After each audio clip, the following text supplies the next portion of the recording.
There are truths that I never dare speak inside the house on Widow's Peak. I feel the things that linger here, listening and closing near. And so I fear were I to speak, so would respond to me, the deep. When madness takes its promised due, then still I'll search this place for you. How barely you elude me still, I'll find you soon. I will. And then I'll raise my lips and say, please, my love, please let me stay. We can be together here. That is the truth I speak. Forevermore, together more. Inside the house on Widow's Peak.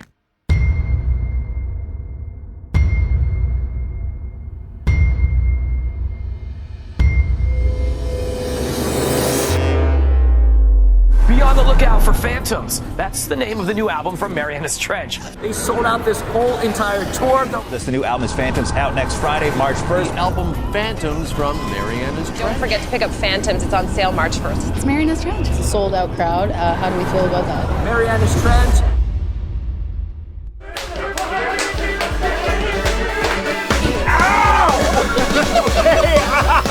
Why is it like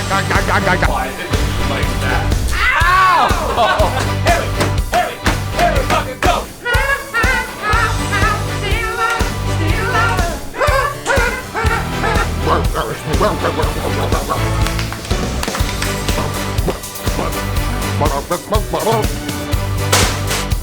Yeah!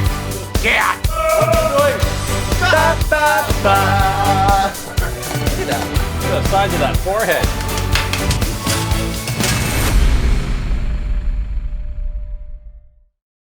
So as the Astoria album cycle came to an end, I started having to think about writing new songs again and stuff. And it's always a little tough for me in the beginning of writing an album because like you get off a touring cycle and it's like maybe you haven't written songs in a while, so it's like a muscle that's a little out of shape. So, and plus I'm usually like searching for the sound of the record a little bit at first. The whole album cycle came to a close and it was great. We got to tour in Europe for the first time. That was really awesome, and we sort of set ourselves up for what was to come next, and that was Phantoms. Obviously, we got into the studio right away at the beginning of 2018 to begin work on Phantoms. There was a little time taken to re-energize our souls and fill the cup, so to speak, get the creative juices flowing again. Usually for me, in between album cycles, it's me first starting to form a bunch of songs first to then show to the other guys. I might take like a week or two off or something and just like fucking hang out, but like mostly I go right into working usually. He needs his break. He needs to take a break to kind of regain mental focus, just because like touring brain versus writing brain they're two different parts of the psyche, I would say. But once he starts rolling pretty good. So the first few songs that he was writing, they came out a little bit slower, but then the last half of the album came out really, really quick. The reason I like to have themes for an album is because it gives me the framework to work in a new idea, and I want each album to be like its own universe. The Phantoms theme came about because we were traveling in New Orleans. We were on tour. And we had the day off, and I remember Royce and I walking around in the French Quarter, and just sort of, it was this culture that had all this voodoo and this sort of death culture, but not like sad death culture, like sort of like celebratory death culture, which I was really interested in. I really liked that when they had a funeral there, it was like a parade and there was like jazz and stuff, the jazz funerals, the marching bands and stuff. And then he walked back to the bus and the crew guys were watching The Addams Family. And I was looking at the setting of that, like the big old, like haunted mansion and the big ballroom and like the sort of the sort of pageantry of all that. And I was sort of like, what if we could get our live show to feel like that, like a fun, spooky time? I knew it would translate just because of how Josh works. Just his ability to choose the right instruments and sound sonically, like strings versus horns, and I knew he'd be able to capture the haunted vibe for sure. So I was stoked to work on it. Leading into the Astoria album, I had gone through several challenging things in my life at that time, one of which was a really intense breakup after like a 7-year relationship and a called-off wedding. We worked it out in the end though. But so Astoria was full of a lot of heartbreak. So when it got to Phantoms, I wanted to discuss sort of, for me personally, that period of time that I'd had where it was like her and I were apart but not over each other, and that felt very much to me like being haunted.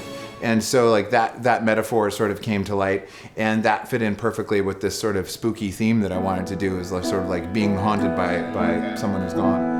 I've been loving you too long to just suddenly move on from this. I knew you when I knew you when we said it way too much to just let it make a mess of us. Something that's really cool about our recording process is that Josh has his own studio, so we can record as much as we want, take as much time as we need. When you're on a roll, you can keep going. You can stay hours and hours late, or if you do that, then the next day you don't have to show up as soon as you've booked the studio. I think it takes a little bit of pressure off, and then also allows for the best results when you're really cooking along there. I think to me, Phantoms stands out more than the other albums because it's more complex in its simplicity, if that makes any sense. Maybe there was a few less complicated layers going on, but each layer that we worked on for a long time to finesse the sounds and to finesse the part. That's good. Is it just crawling in or comes crawling in? You're singing crawling in and these guys are singing comes just crawling in. After they don't stop in it. Yeah. Sometimes you're doing one, sometimes you're doing the other. It should be comes crawling in. Okay. No stopping it, comes crawling in. Yeah. Comes crawling in, comes crawling in. No stopping it, comes crawling in, comes crawling in. Yeah. Comes crawling in, the night comes crawling in, comes crawling in, the night comes crawling in, comes crawling in, the night comes crawling in, comes crawling in, the night comes crawling in, comes crawling in, try not to fall, but there ain't no stopping it, the night comes crawling in. What we're doing is we're singing some background vocals right now, and we're actually getting three of us on the mic at one time, Josh, Michael, and myself, while Ian mans the computer. And It's because I suck. They won't let me sing because I suck. It's actually, the truth is it's because he sucks. So.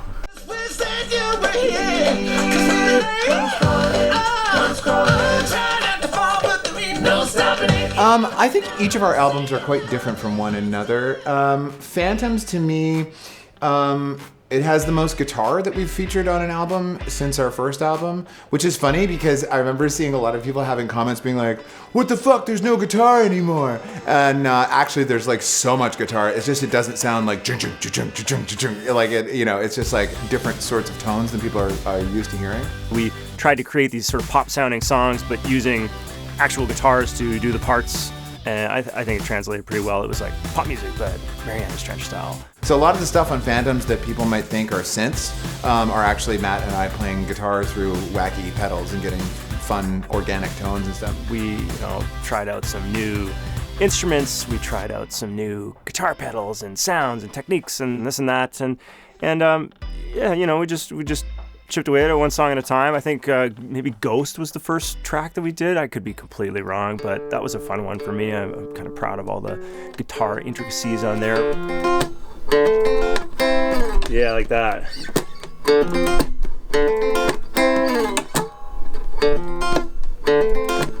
That's the one.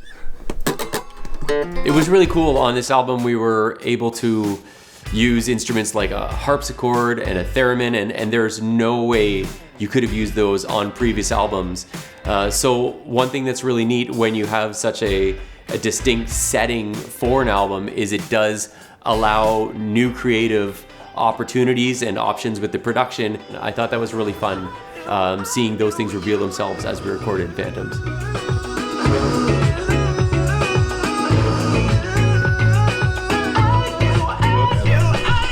No, the water tastes dented. It is dented. So Ian just dented my water bottle, and now my water tastes bruised. Josh is trying to work, and we're fighting about this. You dented this. He didn't even do anything to it. Okay, we should do something here. So when we did Phantoms, I was talking about like sort of hauntings and sort of a more spooky approach to things, more macabre approach to things. So I would start and end my day with reading an Edgar Allan Poe story or poem or what have you, which eventually got me getting pretty weird. I started to have like terrible dreams all the time. And, you know, a lot of the themes of Poe's work is addressing sort of a descent into madness. That he was sort of like the first writer to really write about going crazy and like, am I losing it, and questioning the narrator questioning his own reliability and stuff. And I really liked that as a place to draw from. So I started to just push myself to try and let myself lose it as much as I could. Okay, scratch vocal. I'm losing my mind. So it's sort of a jigsaw puzzle for me to put together, which is what we're going to be working on. Something tells me for the next few days. So all of that stuff became worth it when we started working on The Killing Kind, which was the last song that we recorded on the album. And I remember we were starting to mix the album on January 2nd, and it was December 26th, it was Boxing Day, and I still didn't have the opening track or the closing track written or recorded. We had to have the record finished right at the beginning of January. We had a tour in the books scheduled for the beginning of March, and in order for the album to be out before the tour started, we needed to get it done. So I had the 26th to January 1st to come up with and fully record The Killing Kind and Eleonora. We were really down to the crunch time-wise, so I had to get the last 4 or 5 songs done in 2 days, and we had everything set up at the warehouse, and I had all my charts parted out. And I didn't get, Josh was working on the closer, I think, over Christmas, and he's like, here you go, we're coming in tomorrow. So I was like, oh, you know, you've heard the closer, it's a rather complex song, so I had to try and write everything down and, you know, notate what I was gonna play, and then when I got in there, pulled it off pretty quick, I guess, relatively quick. Well, that's what I was gonna say. But do you want them all down, or like down and then like slightly building?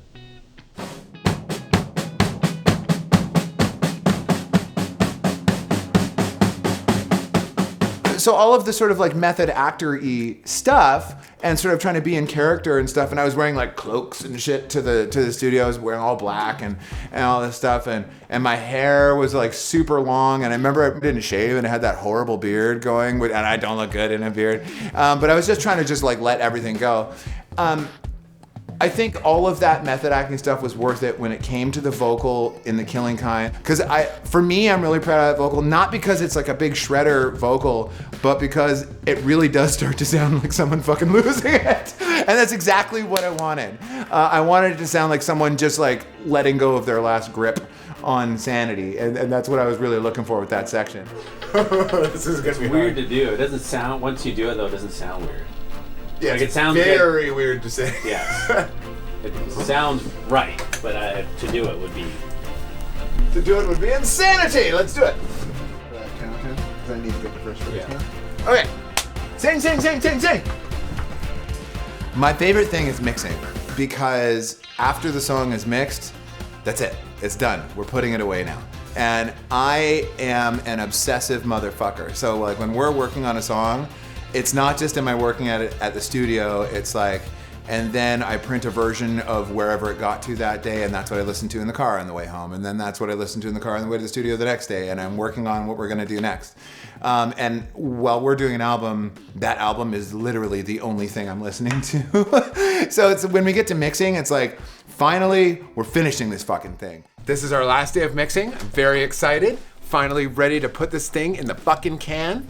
We're just putting together the last sort of sequencing stuff of like what song leads to next and stuff and little transitional things. And then it's coming to you guys. I'm so fucking excited. It's really neat because this is one of the very last parts of the recording process, and you're not really putting down any more of your music. You're sculpting the stuff that you have, and we usually have a ton of stuff in every song. Once the mixing is complete, then in the warehouse we actually had a little listening party where we invited our friends and family down, just a small gathering of people to hear what we had put together. And that's always a very nerve-wracking moment because it's generally the first time where you've listened to the album from front to back, and the first time that you've really shown anybody else other than the four of us. That is always my favorite part, being like, here's, you know, a very close group of like 15 to 20 people, and here's what we've been working on for the last 6 months. And it's very nerve-wracking because, I mean, even though it's your close friends and stuff, you know they're gonna be like, oh, it's good. It's a very naked feeling, but it's my favorite. That's my favorite thing about our job is that like 45 minutes to an hour where I get to play the album for everyone for the very first time. Yeah, it kind of makes it. Yeah, I agree. Yeah, let's leave it. Sounds thicker. Yeah, totally. Yeah. Sounds good to me. Yeah. Most people, if you listen on a laptop, you won't even hear it. Yeah. No. And if it's anything weird, he'll contain it. I think it's better. In mastering? Yeah. Yeah. It's easier to tame it than it is to add it. So, but I think it's perfect, man. Yeah, it's pretty cool. It's very cool. Nice dramatic way to open a record.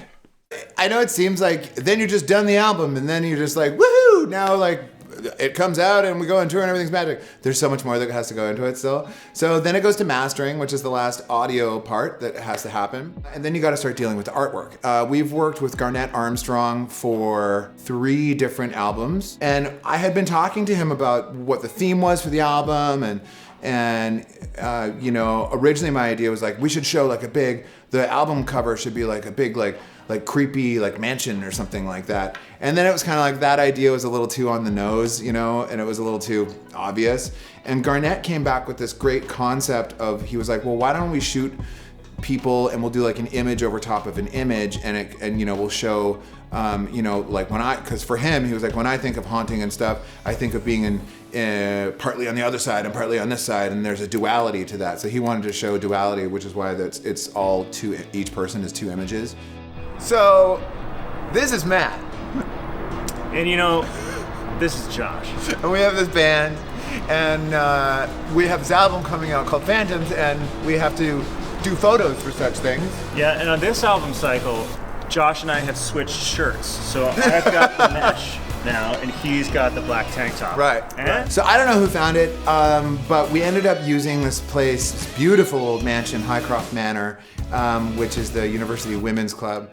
God, I wish we had 2 days there. I remember seeing these really cool gargoyle-like statues in the yard that we really wanted to use, but the light was going down because it was still winter and the day was so short. But we wanted to pick somewhere to follow the vibe of the album, so we picked somewhere that was old. It was definitely actually haunted, so that was kind of cool. It definitely, it translated with the vibe that we wanted. The only thing that was a bit weird is it was like very close to Christmas time, so I remember there was Christmas decorations, and we had to remove, you know, we had like a perfect like spooky kind of look, but there was like, hi, tinsel in the background, so we had to like take down some of the, you know, the Christmas balls and all that kind of stuff to make sure we captured the vibe, but I think we did it. All right, on 3, 1, 2, 3. On 3, 1, 2, 3. On 3, 1, 2, 3. Hold it. First music video for the album cycle was I Knew You When. We shot that with our longtime collaborator friend, Mr. Kyle Davison. And that video was actually pretty much all Kyle's idea. He wanted to build this interesting world on a soundstage with dancers doing interpretive stuff. He knew enough about our band to not get us to have to do any real choreography. Because he remembers from the Stutter video how poorly that goes.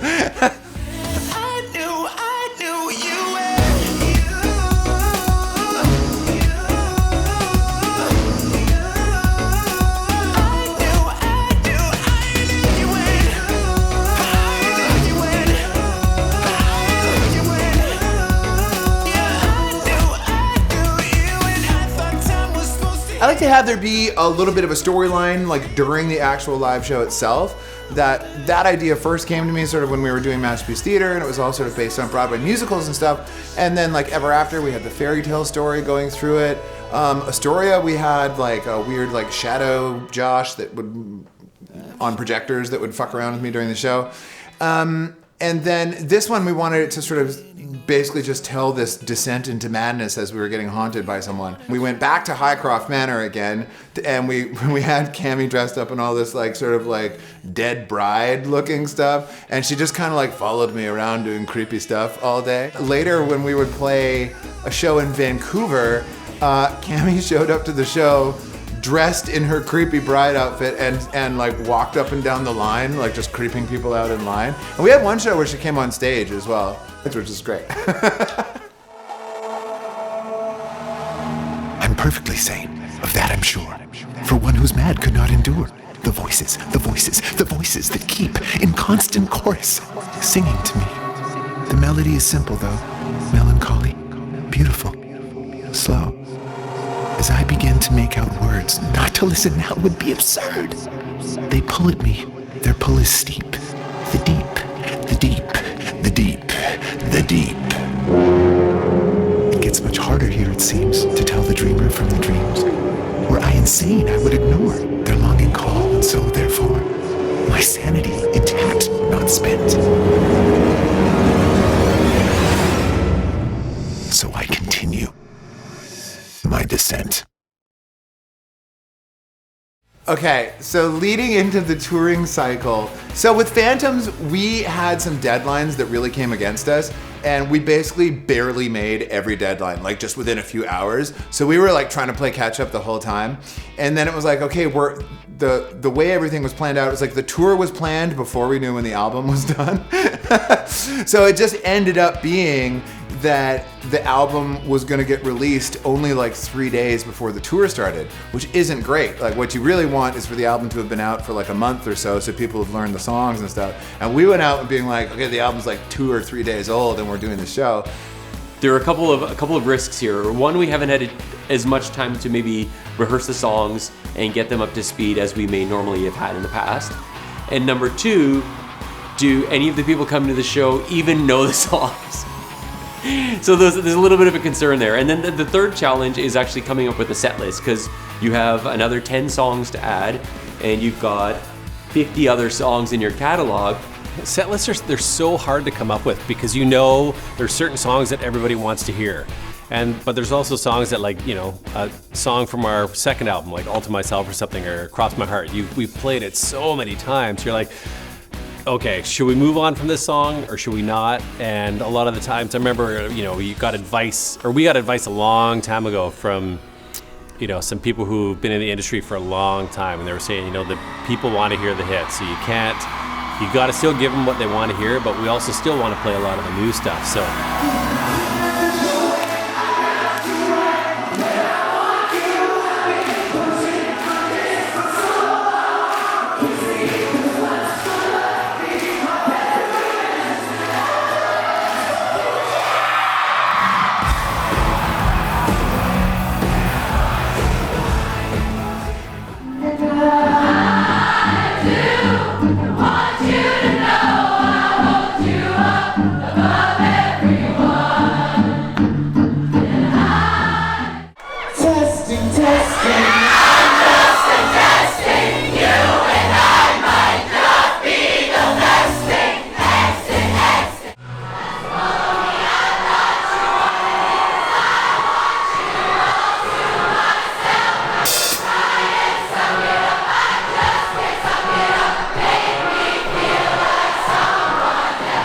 So first of all, you got to get all your wardrobe, and we do costume changes and stuff. So there's all the wardrobe to take care of, and we were looking at like the fashion of Edgar Allan Poe's era, and that's a little difficult because you want to still feel somewhat current on stage. You don't want to look like a bunch of goddamn pirates on stage. Mike, Matt, and I bought a bunch of clothes on the internet, and I was like, "Where are you guys looking?" Because I couldn't find what we were supposed to look for, and I was, you know, I'm gonna look like Count Chocula, so I had to make sure, you know, it was appropriate to theme. So we had a bunch of different websites that we were looking at, and some of the stuff was good. Like when we bought it and you try it on, you're like, "Oh, it looks good." And I remember looking in the mirror, and my wife was looking at me going, "Ugh, you're wearing that?" I'm like, "Okay, but just picture the theme." She's like, "Okay, I get it." And then throughout the tour, I think some of the clothes started getting stinkier and stinkier because they were with these weird velvet materials.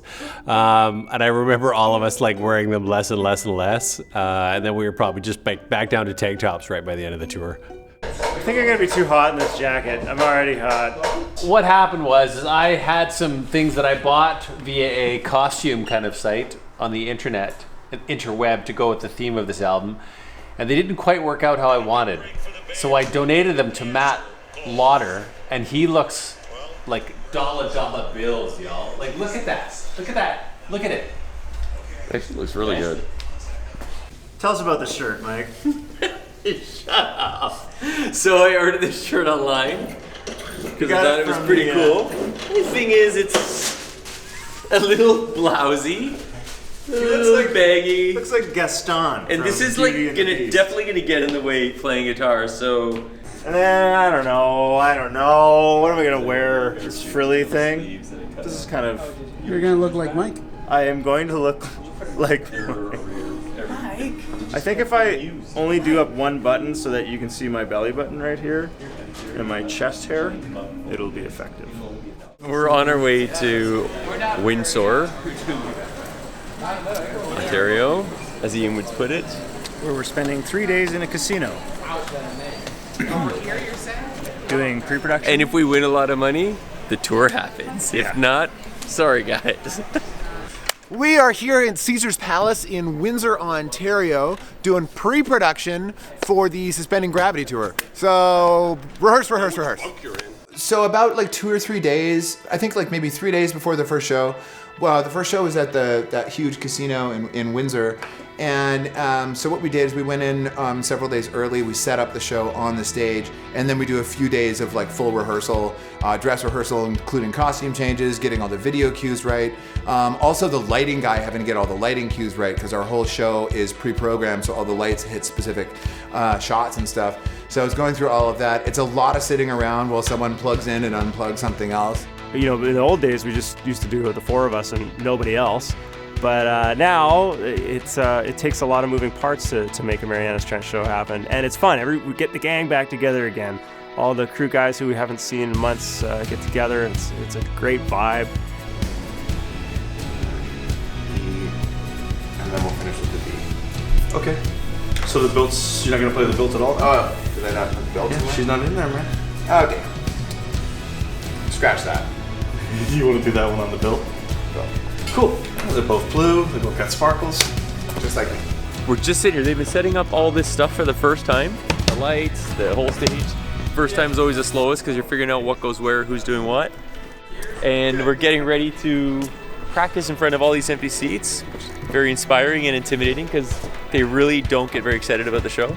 And this is where we make sure that the set is in the right order. It's the last chance to make any changes. It's the first time we're playing all the songs back to back, and I tell you, it's not a 90-minute set the first time you do it. It's 2.5 hours because there's like glitches that need to be fixed. And the second time, you know, it starts to flow better. But we really probably only ran the set truly with all of us singing one time before that first show. The energy of the group for the first couple of shows is always concentrating very hard, and everyone, not just the band, everyone on the crew is like, don't fuck up, and trying to memorize the show. And you're not sort of like, we would call this like off book, where you're like totally memorized for the show until you've at least done like a week of shows already. Like, don't hush, silence shares. Is that right? I don't know. We're coming. I think it's stage right. I think you're flat or like two or low. I'm talking about the timing. Oh, the timing. Don't hush, silence shares. We gotta go. Or is it 2 beats? I'm not sure. Sing it again. Don't Just keep going down. Silence shares. Yep, sure do. That's it. So we played the first show in Windsor. That was the first show of the album cycle. We had no idea if anyone was gonna know the songs, if anyone was gonna show up, because nothing was even happening with the album yet. And it was sold out and everyone knew every word. It was crazy, I couldn't believe it. You know, when you're playing in front of a crowd, you're also responding from their energy. So when they're singing along and they're really into a song that you're doing, it gives you a lot. And it's like a reciprocal relationship.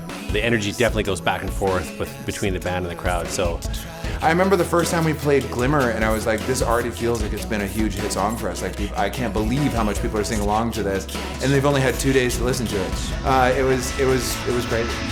I throw my head back, hard under attack, straight to the chest like a thunderclap. You can burn too bright, you can burn too bright to see.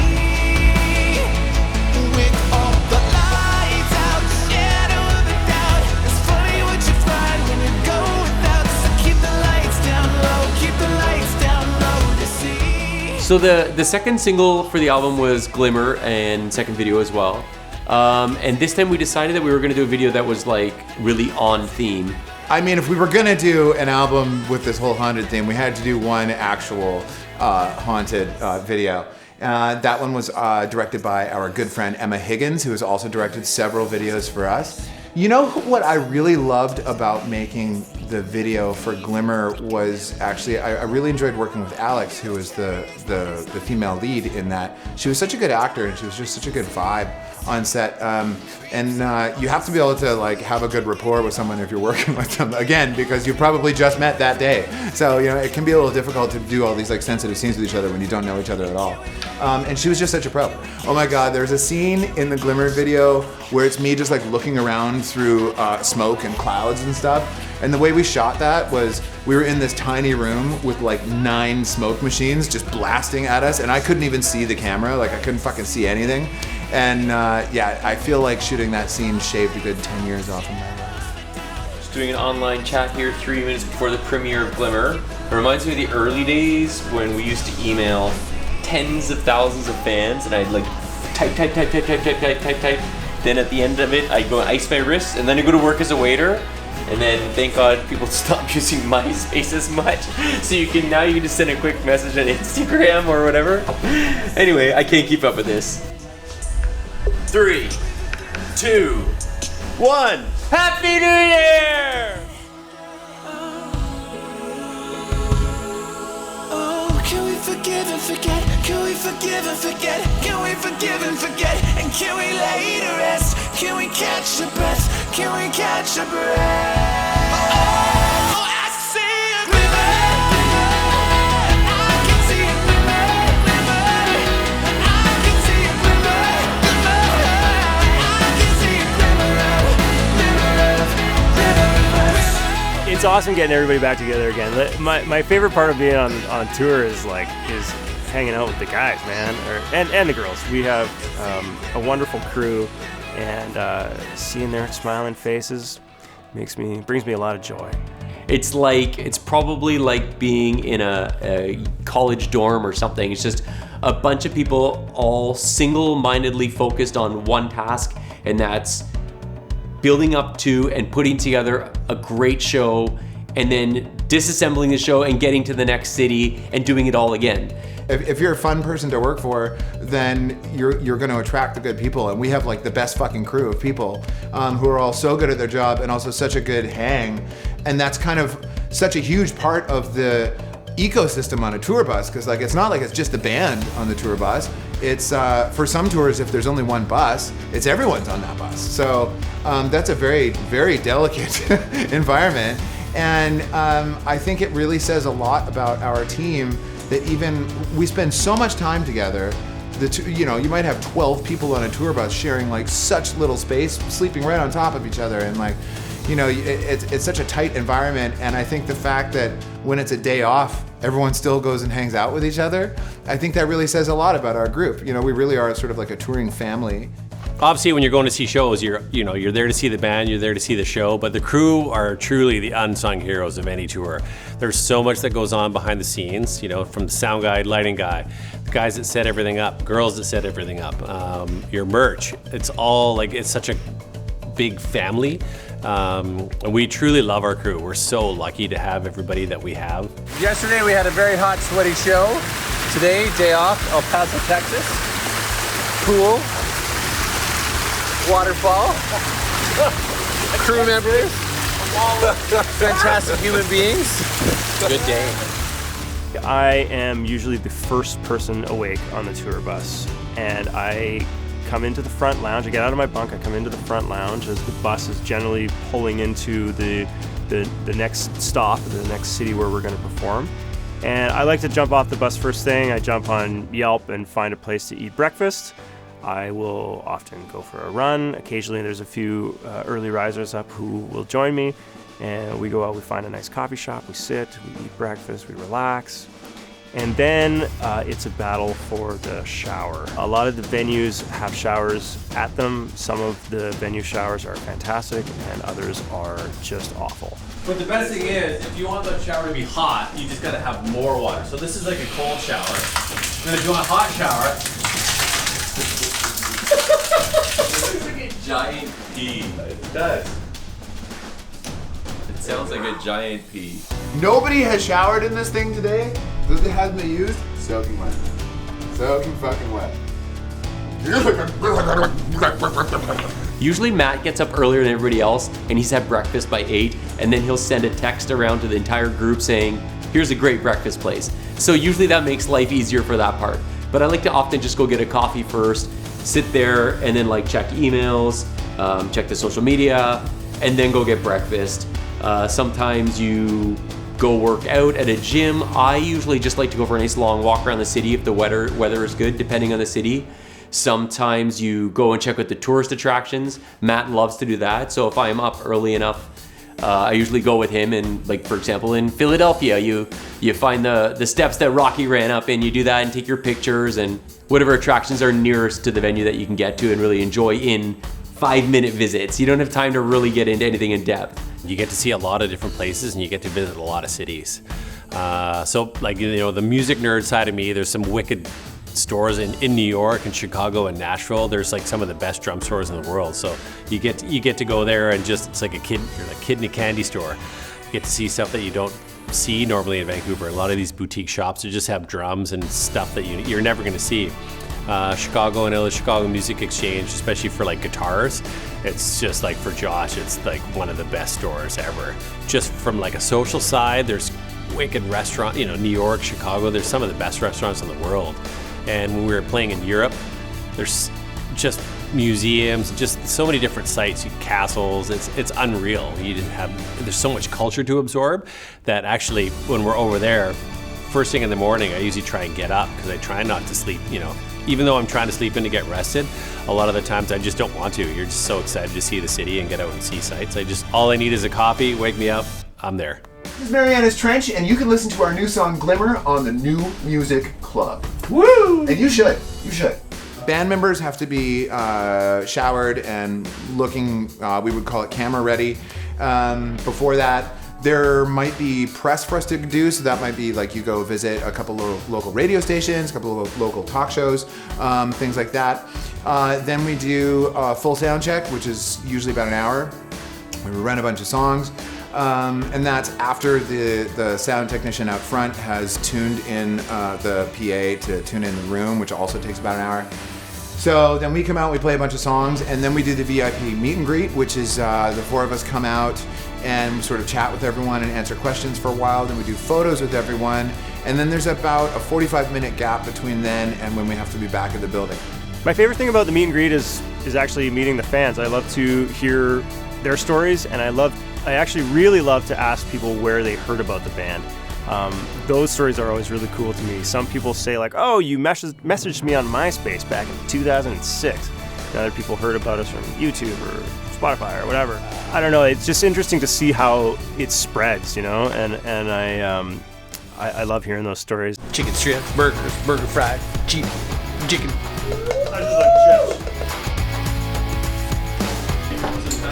Oh wow, that was easy. Hey! Half an hour until the shit gets fucking started. Shit.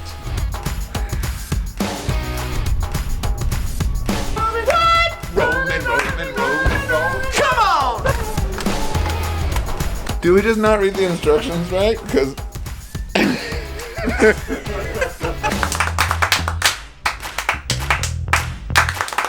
No, Jody got low. Yeah. No, I mean, that is thick. It's like stir beefy. banana.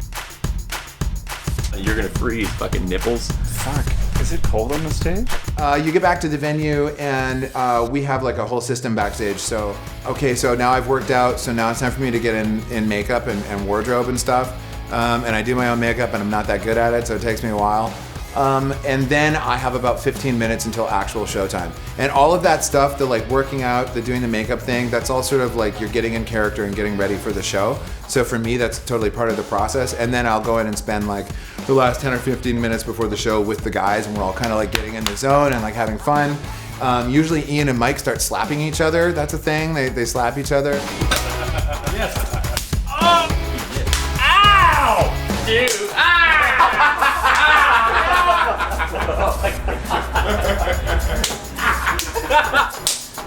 Oh. Oh! Okay, well, the pre-show selfie, that's kind of a thing that we started doing a long time ago. And then we got this wonderful videographer, photographer guy, Roman, who's sitting right in front of me now. And he really upped our social media game, and I appreciate that. We started taking these really intricate pre-show selfies where we were incorporating background objects and weird human pyramids. But then after like show 900, you're like, well, what the hell are we gonna do for our pre-show selfie? We gotta keep this interesting for everybody. And you're like, well, there's a bottle of Clorox bleach over there, and there's a hamburger wrapper, and we'll just hold those in a weird position, and people will be excited about it. And snap the photo, and Roman gives us the old thumbs up. Look great, guys. I love looking back on those pre-show selfies. There's some pretty goofy shit there. Why don't we do a human totem pole? Sounds great. London sold out, baby! Feliz Navidad. Feliz Navidad. Feliz Navidad. Yo te quiero, felicidad. Vegas, Vegas, Vegas. And then we have our chant, and there's a quick cheers, and then off we go. All right, ready?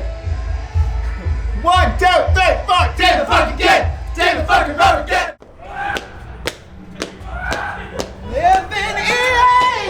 Living free! Season ticket on a one-way ride. All right. Rock and roll time.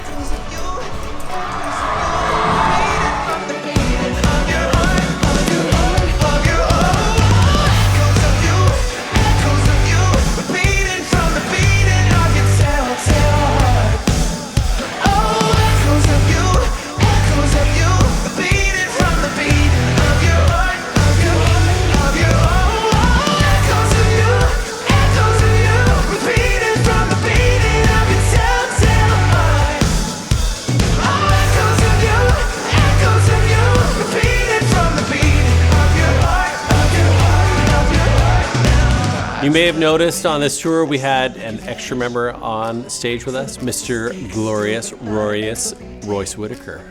So people have been asking about this fine young man. His name is Royce, Prince Royce. And because we love having musicians on stage, we have hired Mr. Royce to play guitars. That's not why. I'm only coming back if you let me play. Otherwise I'm staying with Mariah Carey. It's true. He actually has worked with Ariana Grande and Mariah Carey. But because he had a serious head injury and lost many IQ points, he decided to come back and work with us. Man, he is so talented. He's probably the most talented guy on the stage by far. He does so much. He sets up drums. He runs the computers. He guitar techs. He plays guitar. He sings the parts that we can't get to, and he does keys. It was so good to have an extra guy on stage with us. He added so much to the vibe. Just to have any parts like the key parts that were previously coming off tape, to actually have a guy playing them live makes it a lot better. Just having a guy beside me to jam out with and rock out with when we were playing live was fantastic. So.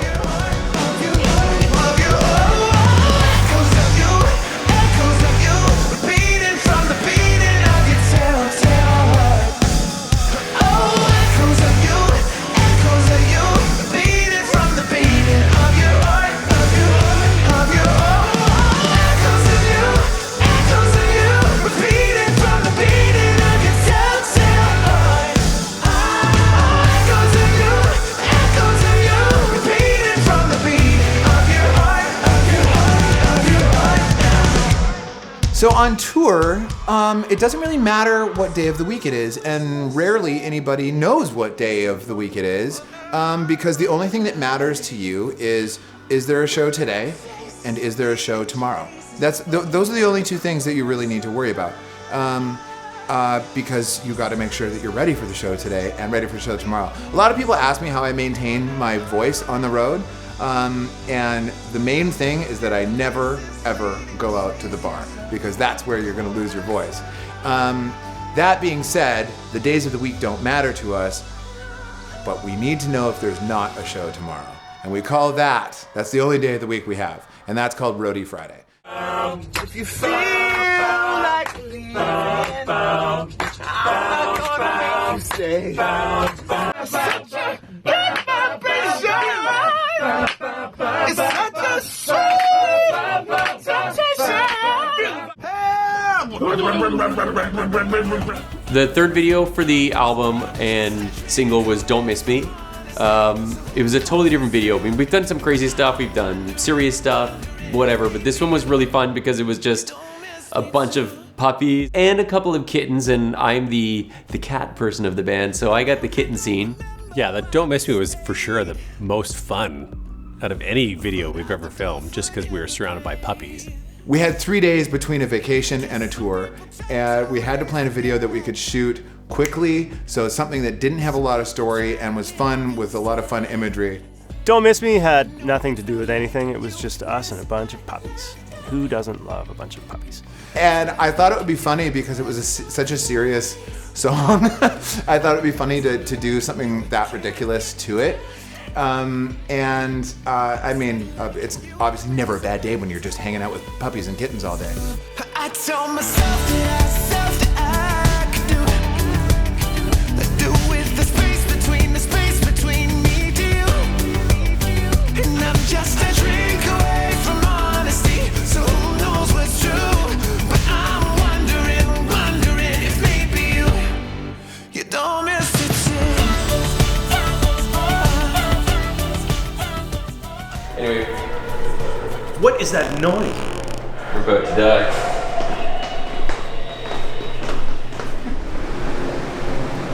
Oh, Jesus. Oh my God. Oh, God. Makes me want to throw up. Everyone that has played at this venue in Milwaukee goes down to the haunted pool. It's empty, it's creepy, it's huge, and everyone who's played there signs one of the tiles above the pool, including us. And we just had to do Eleonora down there, and that was my favorite creepy one because like you really did get like whoa creepy vibes.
The deep.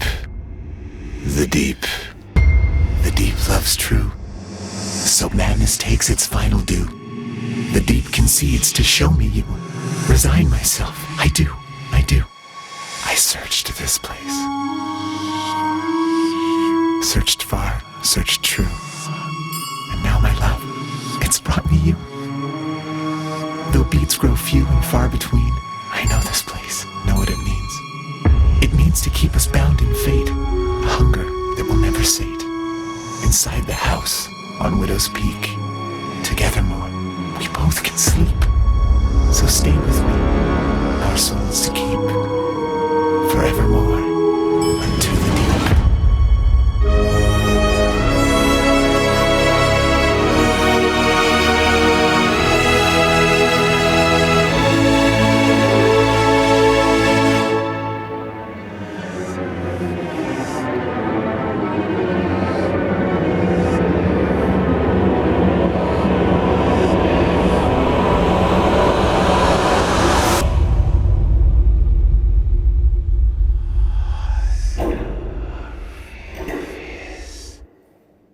So then more recently we did Only the Lonely Survive. Now obviously because of the whole COVID thing, we couldn't have like a set and shoot and all that stuff. So Roman came up with the idea of why don't we each self-tape some stuff at home and get fans involved and ask fans to come be in it.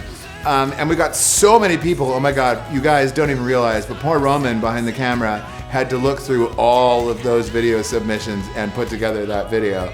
That was a lot to take on. And we had all these amazing fan submissions. It was so awesome. I guess nobody's got anything else to do with their time, so they can sit around and contribute to a Marianas Trench music video. And we appreciate all your submissions. It's a great video. It was one of my favorites.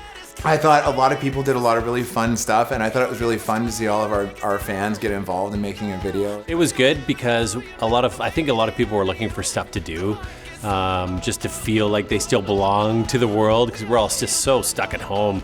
So giving our fans the opportunity to, do some lip syncing and have some fun and be in a video from home, I think it was a lot of fun for people.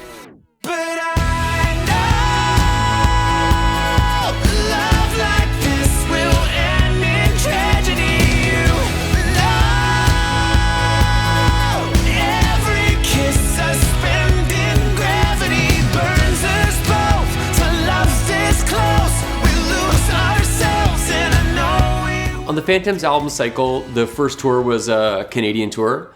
And then after that, we did a tour of the US. We did a second United States tour, and then we did another Europe tour. And it's so cool to see so many different places. With Canada, we've done it, I don't even know how many times we've done a national tour of the country. This time in the United States, that first tour, I remember shows like New York selling out 2 months ahead of time. Chicago was a couple months ahead of time. Boston, they opened up the venue. They had to keep opening up more floors, and it was the biggest show we've ever played in the States. And it was so exciting for us to go to a city and play to more people than we've ever played in the United States, and to see it growing and growing, and it's starting to catch up. I tell you, I mean, there's a chance that the US could catch up to Canada.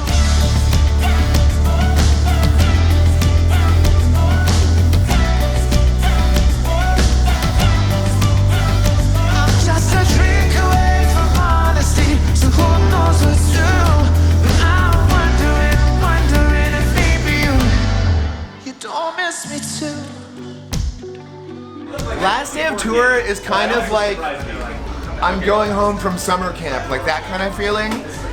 And this is a thing that no one thinks about, but it's also, fuck, I need to pack all of my bags right now. Yeah, you got a lot of bags. This has been a wonderful tour. UK. He's lying. This has been so fun. I've just had the best time. It's been so great.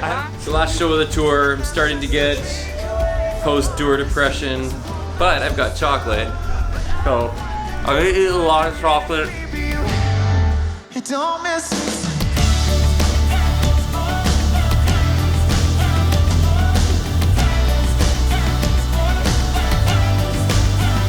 I'm just a drink away from honesty, so who knows what's true? But I'm wondering if maybe it don't miss me too much time and much too little.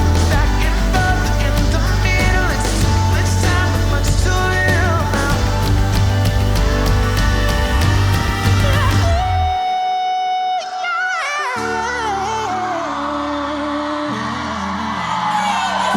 We recently released a new album called Phantoms. And I'm still so overwhelmed that this happened, but we're an unsigned band in the United States, and it debuted at #1.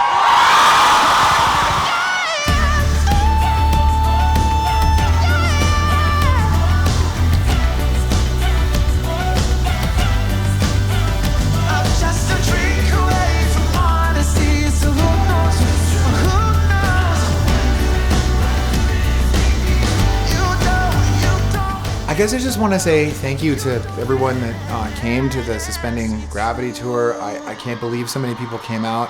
Still can't believe that album got such an amazing reception. I feel so grateful. It's crazy. So as we finish Suspending Gravity and we look forward to our next album, the growth continues, and the opportunities to get to new places in the world are still happening, and I can't wait to see more places.